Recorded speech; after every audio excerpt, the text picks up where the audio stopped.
guys, bersama saya lagi dalam Alright Nopo Channel. So, hari ini sahabat semua, Datuk Seri Anwar Ibrahim dalam ucapan ataupun ucap tama beliau dalam satu perasmian, ya, Majlis Perasmian Muktamar Masjid se-Malaysia, ya, Datuk Seri menyatakan kekecewaan beliau, ya, kerana ada pihak-pihak yang cuba mempolitikkan, mengkritik tindakan kemanusiaan yang dibuat oleh kerajaan kita. Jadi Datuk Seri mengatakan itu adalah satu yang biadab dan mereka tidak tahu erti kemanusiaan. Jadi apa sebenarnya yang berlaku sahabat semua? Saya ingin membawakan anda untuk mendengar sendiri ucap tamah daripada Perdana Menteri kita dalam Majlis Perasmian Muktamar Masjid se-Malaysia ini. Jadi tanpa membuang masa, ayo kita tonton bersama video ini. Dan keluarga Hakim yang saya muliakan, Lahul Karim Ustaz Ahmad Awang, Ibu Azmi, para duta, tamu-tamu yang saya muliakan.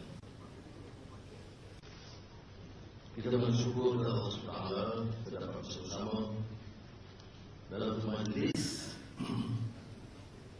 untuk meningkatkan kefahaman kita, kesedaran kita, komitmen kita, mengurus beramal, bukan saja untuk mengarahkan masjid, tapi juga berusaha berikhtiar dan berdoa ke arah kebebasan Masjid Al-Aqsa.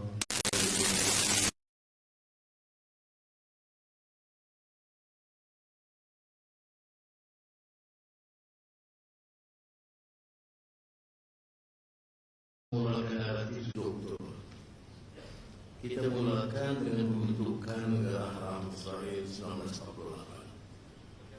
Jadi dalam pidato ucapan kita harus ingat, pengurusan masjid itu berlaku pada tahun 1948, berterusan tanpa henti. 69 bercoba langsung ke Masjid Al-Aqsa, dan kini pengusahaan berterusan, genosid, pembantaian hidup, memusnahkan bangunan manusia, anak-anak dan wanita. Dan ini berlaku. Kita harus berusaha berikhtiar sedaya upaya kita, bukan saja membetulkan naratif ini, tapi memberi kesedaran yang meluas kepada masyarakat Islam dan rakyat Malaysia keseluruhannya.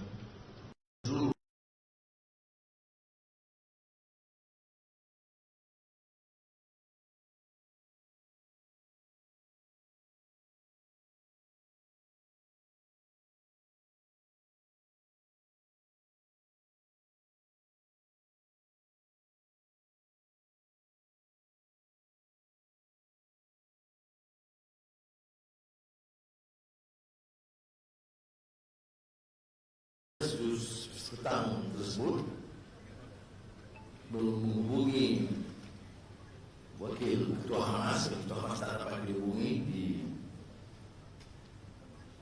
Gaza. Berbicara dengan beliau tentang pemanggilan terakhir. Kemudian saya ingin menghubungi Presiden Iran untuk mengetahui pendirian dan perkembangan. Tapi tentunya kita faham kesukarannya, kerana semua rundingan ini hanya menjadi alasan untuk rejim Zionis Israel terus meneruskan serangan. Jadi sebab itu saya katakan, dunia barat tak perlu bicara menghadapi terdapat di demokrasi atau asasi atau kemampanan pembangunan. Apa pengedaran? Kalau bagi saya percaya dengan juga satu sama di rilis menjelaskan hal yang sebagian bagi kita yang membina kekuatan keagamaan kita, mengajar arti perpaduan, komitmen, iltizam dalam perjuangan, dan membina kekuatan kita. Sebab itu saya masih ingat lagi di Sultan di Kalangah beberapa bulan yang lalu, saya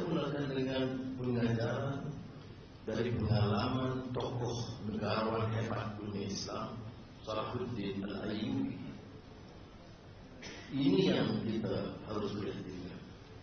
Membina kekuatan dalam pencerahan dan kefahaman Islam, kebijaksanaan memupuk semangat persaudaraan dan ukhuwah, membenamkan perbedaan-perbedaan kecil dan meluruskan prinsip asas kita, yaitu membina kekuatan akidah, akhlak dalam pribadi, keluarga, masyarakat dan negara.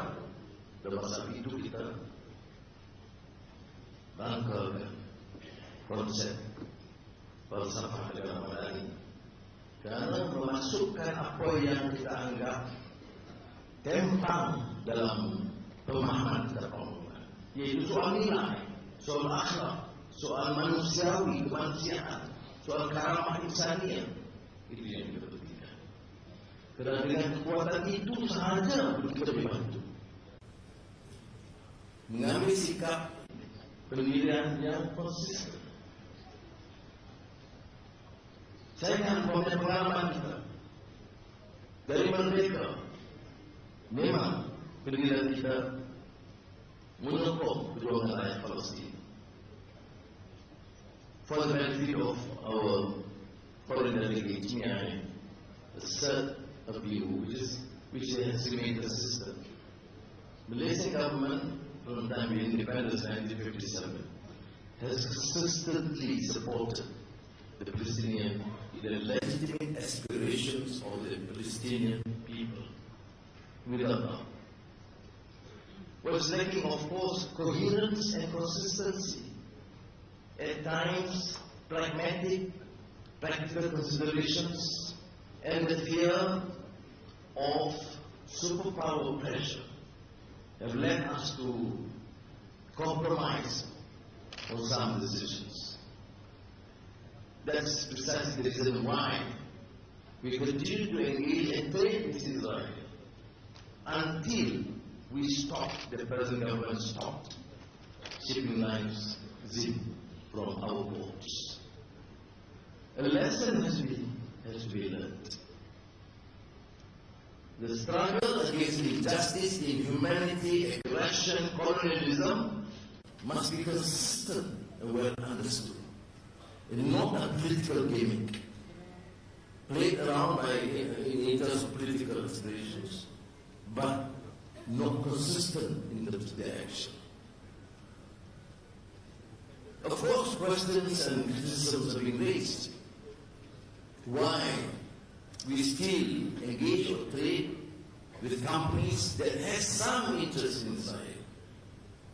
I make no apologies, as I've alerted our friends in Palestine, in the Arab world, Iran, that trade and investments must continue in order to strengthen our economic base, our economic fundamentals, and to strengthen our capacity to struggle for complete independence, economic independence, although there is of course independence.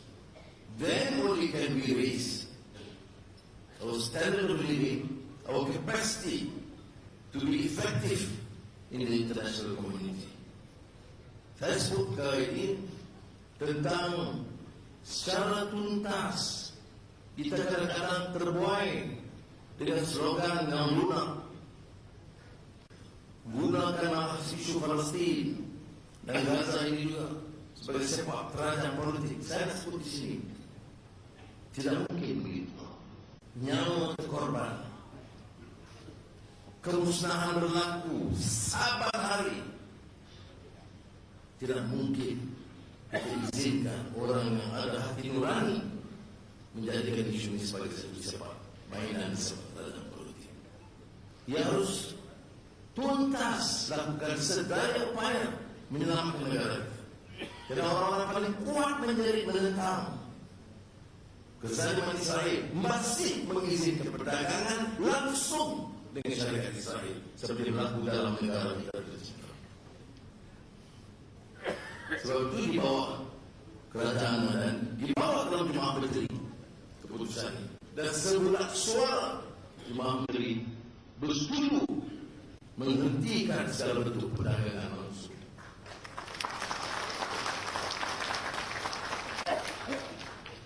Kemudian, setelah orang-orang yang terlibat dalam mengizinkan perdagangan langsung di Israel itu, kemudian mencerca kita kerana ada hubungan dengan beberapa syarikat yang ada hubungan dengan Israel. Saya tidak menafikan, dan saya menyatakan kalau kita mau bangkit menurut pengalaman Nasruddin Al-Ayyubi sebagai negara yang kuat, kita harus guna kebijaksanaan, tahu kekuatan kita, hak kita, dan gunakan kesempatan itu membangun kekuatan dalam, dan tidak hanya menentang sembrono sehingga melemahkan seni anggota kita. Orang-orang yang menegur kita dalam soal perdagangan dengan masyarakat harus menjawab mengapa pada ketika mereka terlibat dalam kekuasaan mengizinkan perdagangan terus dengan SIM dan syarikat Israel. Itu bagi saya isu pokok yang harus dijawab. Saudara, saya tidak mau gunakan ruang ini hanya untuk menjelaskan hal sebagian. Tapi kita harus menekan.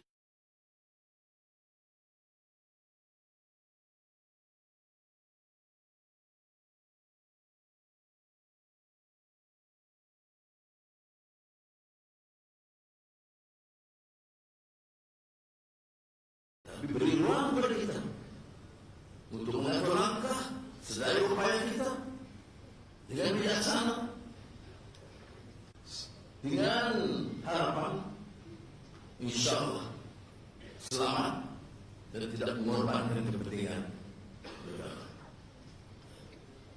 Sebab itu saya katakan, bukan saja di dunia Arab, baik di Jepun atau negara Cina di depan Perdana Menteri Li Qiang, ataupun Kishida Jepun, dan baru-baru ini Narendra Modi, soal ini kita suarakan dengan jelas. Saudari, sebab itu saya katakan isu ini memang terlalu kompleks kerana kita berdepan bukan saja dengan Israel, dengan apa yang saya sebut kemunafikan sistem dan tatanan dunia ini. I've repeatedly asserted the issue of Palestine is not just affecting Palestinians or Arabs. The entire international order has failed in dealing with this situation. And this is hypocritical, even in comparison to the war between Russia and Ukraine. You can see the united front of Europe and the United States in dealing with the issue, talking about atrocities and genocide, and utter silence, abandonment of moral, ethical principles, while at the same time hectoring and preaching about democracy and human rights. Saudara semua tahu apa yang saya sebut ini tidak perkara baru,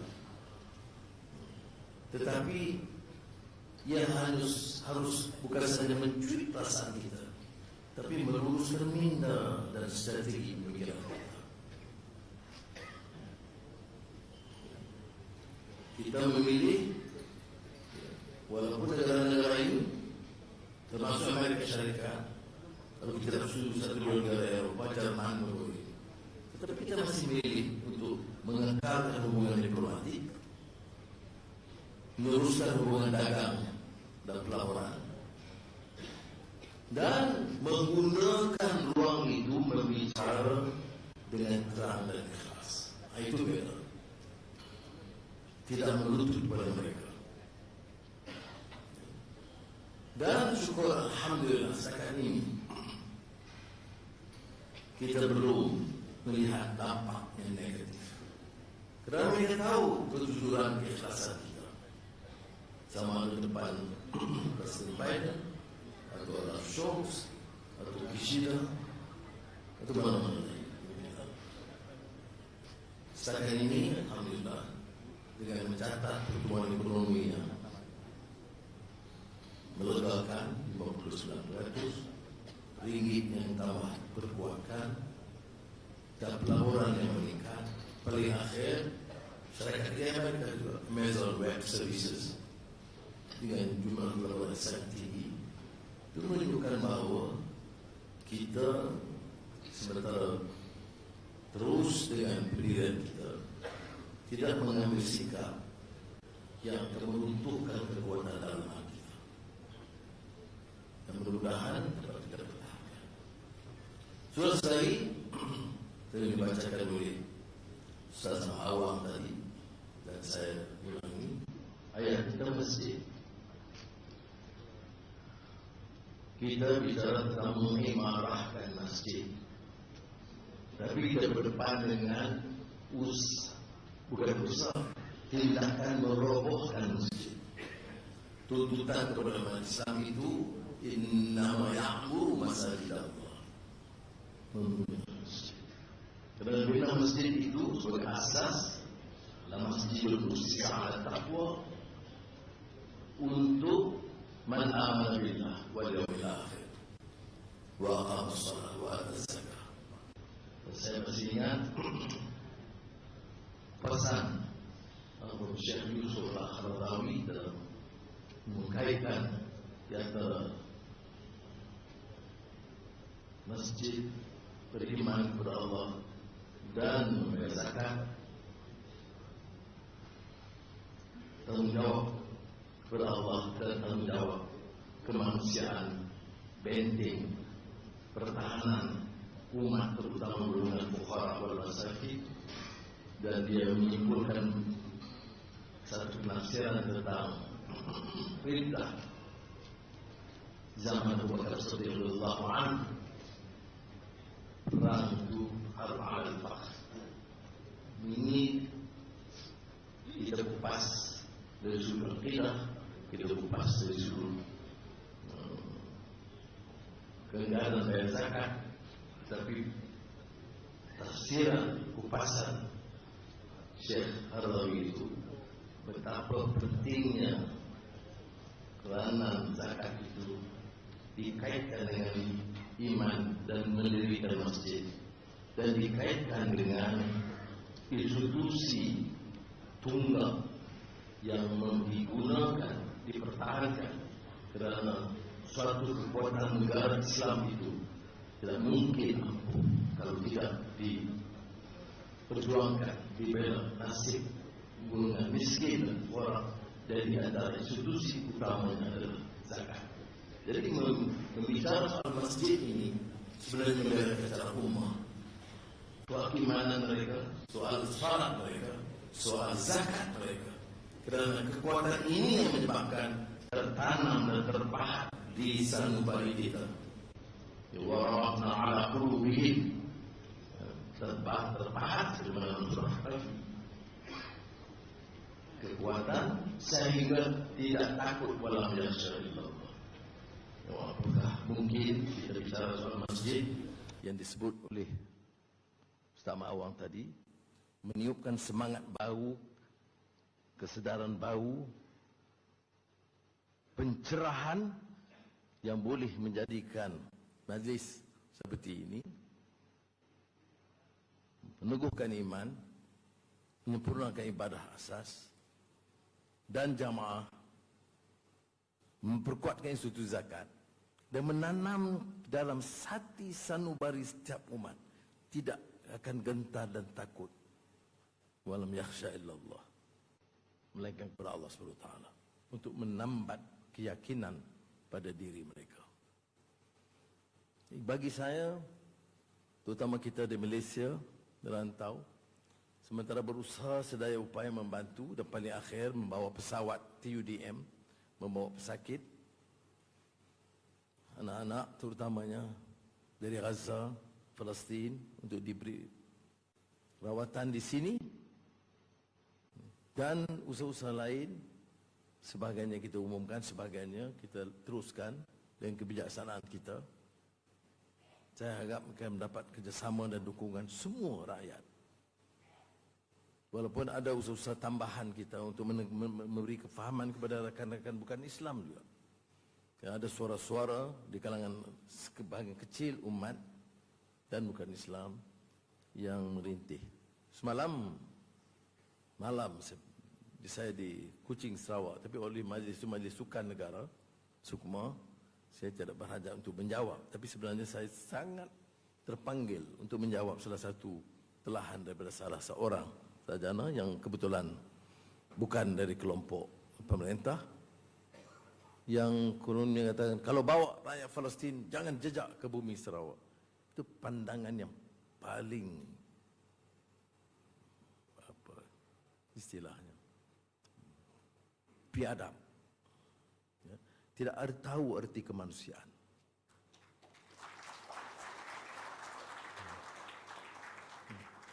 Apakah dia anak Afrika Selatan masa apartheid, Rwanda antara kaum, itu kita suarakan. Palestin, apakah dia itu anak Cina yang dipukul, atau ada Melayu yang sengsara, atau ibu India yang jatuh lubang 3 hari yang lalu? Itu semua menyentuh hati nurani kita dan perasaan kita. Jangan coba kita selesaikan. Di mana kemanusiaan ini? Sehingga kan sentimen kaum atau wilayah menyebabkan sikap yang begini. Orang begini tidak layak menjadi seorang rakyat yang faham tentang jiwa hati nurani manusia. Ya. Ujurlah suara ni suara kerdil, tapi jangan kita izinkan berterusan. Jangan kita izinkan, karena kalau kita izin dia membiak. Apa sahaja faham hulu melampau, jangan kita biarkan, kerana bibit-bibit itu jika diizinkan akan menjadi bara. Termasuk suara ini. Tentu. I was referring to some minority voices here, and I happened to be in Sarawak last night, who actually challenged the Malaysian authorities. Why waste public funds for the president cause, for the sick in Gaza? Don't step 1 inch into my state, Sarawak. These are, uncivilized, barbaric views, who do not understand the meaning of humanity and justice. I'm here given the mandate to lead this country, and I say every suffering of every single citizen in this country, Muslim or Christian or Hindu or Buddhist, from Perlis or from Sarawak, is my concern as a human being. That's why I made reference to this to the mother, Indian lady who fell down and still unable to be found. We express our sympathy. We take all troubles. And this morning I instructed the municipality to find out from the family, express our condolences. That's what Islam is all about. It's about compassion, about ihsan, about rahmah. And we must maintain as Muslims this view that we are here as Muslims, and Muslims are in the majority. We will struggle and fight and defend the right of Muslims, but we will defend the right of every single citizen of this country. Jadi saya harap semangat yang ada di kalangan saudara itu membawa semangat kesatuan. Perbedaan dengan dalam keadaan terkawal bil hikmah wal mau'izatil hasanah wajadilhum billati hi ahsan. Barulah kita bawa kemajuan negara kita. Saudara-saudara, saya ucapkan terima kasih atas ikhtiar ini. Dan semalam juga yang Yang Mulia Maha Mulia Tuanku Sultan Nazrin, saya sampaikan salam dan memberikan semangat dan dorongan agar inisiatif daya ikhtiar ini diteruskan. Wassalamualaikum warahmatullahi wabarakatuh. Terima kasih Yang Berhormat Datuk Seri Anwar Ibrahim diminta kekal di pentas untuk agenda penyampaian cenderamata akan disebutkan.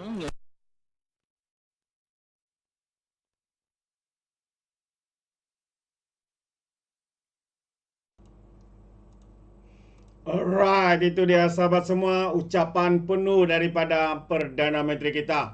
Dan pada pandangan saya sebenarnya apa yang sedang dilakukan oleh kerajaan hari ini ya membawa masuk ya mereka-mereka yang cedera, yang sakit di PAE ini sebenarnya adalah satu tindakan yang tidak boleh dipertikaikan. Namun ya yang mengejutkan ada pihak-pihak yang cuba mempolitikkan isu ini. Ya, ada juga pihak yang mengatakan bagus lagi Perdana Menteri kita ini jadi Perdana Menteri negara P itu dan sebagainya. Ya, begitu zalimnya otak-otak mereka sahabat semua. Mereka tidak melihat apa yang dilakukan oleh kerajaan hari ini dan khususnya Perdana Menteri kita. Jadi apapun sahabat semua, sekiranya anda menyokong tindakan ya daripada Perdana Menteri kita kerajaan Malaysia hari ini, anda boleh berikan komen anda di dalam ruangan komen. Yang pastinya geng-geng walaun itu tidak akan bersetujulah sebab mereka punya otak sudah dicuci menjadi orang yang tidak berotak ya, dicuci oleh pemimpin lebay-lebay mereka. Itu pandangan saya. Jadi sampai sini saja, terima kasih, izinkan saya untuk mengundurkan diri dan seperti biasa peribahasa mengatakan tapapun kangkap 2 tahun keinginan. Dalam bahasa Melayunya tepuk dada tanya selera. Sekian saja daripada Alright Napa Channel. Saya kita berjumpa lagi. Bye bye.